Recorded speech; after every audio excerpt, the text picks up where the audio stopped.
Hoy voy a estar hablando sobre un mensaje que es trascendental para mi vida y para su vida. Creo que es la primera vez que usted lo va a escuchar y posiblemente alguno la primera vez y la única que lo escuche. Amén. Y es la primera vez que yo también predico en base a... Gracias. Gloria al Señor. Como ven ahí, hay 4 palabras, letras.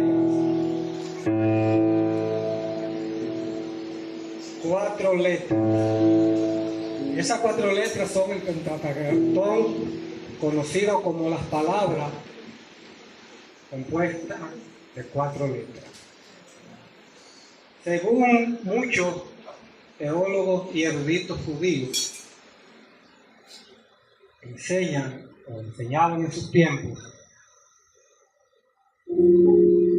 esto que ven acá, esta letra, ese es el nombre de la Trinidad. Y es el único nombre, la única palabra que no puede ser pronunciada. No, el único nombre que no puede ser pronunciado, sino que ese nombre hay que póngase sobre su pie. Hay todos, póngase sobre su pie, todos. Niño, póngase sobre su pie, todos. Hay una sola forma de pronunciar ese nombre, y es a través del sonido de la respiración. Cuando inhalamos y exhalamos, nombramos el nombre de Dios.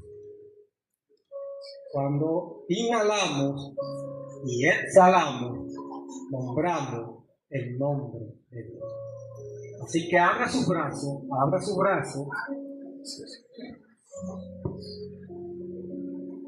Inhala. Inhala.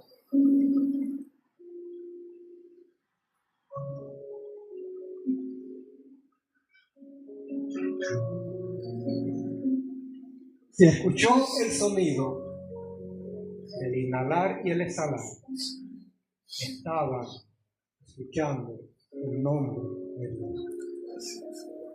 La letra compuesta por la Y o Y, como nos queramos decir, trasladado a nuestro idioma,